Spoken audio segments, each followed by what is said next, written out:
Hello, viewers! Today, we're gonna review Randy. Awooga!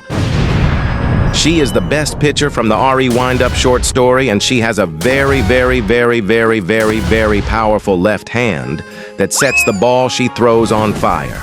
Do you think you can handle her throw? I don't think so. But is she viable in Colosseum Guild Raid, Boss Rush, Tale of Tethys Hero, Arena, and Orbital Lift? Let's find out. Randy's kit. She has a 20% def reduction debuff, a 30% attack buff for fire heroes, and a def buff that's almost unusable. I'll explain that later. Her chain skill gives a 40% skill damage increase buff, and her leader skill increases allies' attack by 20%. Interestingly, her target is the nearest untargeted opponent. It's strange, she's a ranged hero, but her targeting behaves like a melee unit. This is how her normal attack looks. Damn, it's pretty slow. Can you imagine that? She has the fastest throw in the story, but in gameplay, she's slow as heck. This is her weapon skill. It has AoE damage and can bounce to other enemies. This is her chain skill.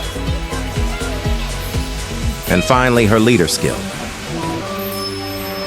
This pitch, it's all or nothing. Yeah, it's pretty good. All right, now let's test her in Colosseum. At this rate. First problem, it takes 12 seconds to trigger her chain skill, even with a weapon skill regen speed party buff. You're late, Randy. Second problem, her targeting system behaves like a melee hero's, so this is what happens when you use her as a party member. In conclusion, I don't think she is viable in Colosseum. Next, we're gonna test her in Arena. Oh my god, guys. I have to say, this hero is not good.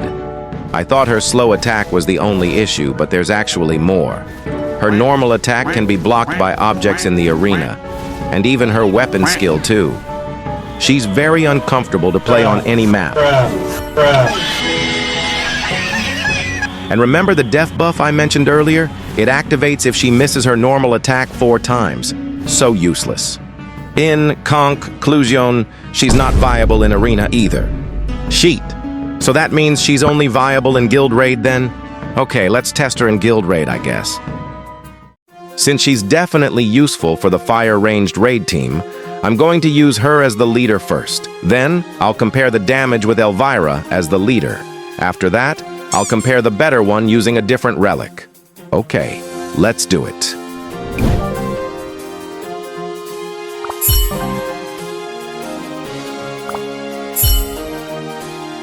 By looking at the result, Elvira is better. Her skill damage really hurts, so it makes sense. However, Elvira works well here because the boss is huge. That means when the Earth boss is small, I think Randy would be the better leader. Now let's see which relic is better, the book or the cup. After 20 minutes of testing, these are the results I got. The cup relic is better because Vishavak has a 50% crit hit multiplier buff, so more critical hit chance means more damage. Next up, Tale of Tethys Hero and Orbital Lift. She's not that useful. Like I said, her targeting works like a melee hero's, and her attacks only hit one enemy. Well, her weapon skill and chain skill deal AoE damage, but still not good enough. I don't think she's viable in these types of content. With that being said, the players who benefit the most from summoning her are endgame players who focus on Guild Raid and Boss Rush. Okay guys, as usual, if you want to correct me, or you want to share your knowledge or even have a question, feel free to comment below. Thank you for watching. See you in the next video.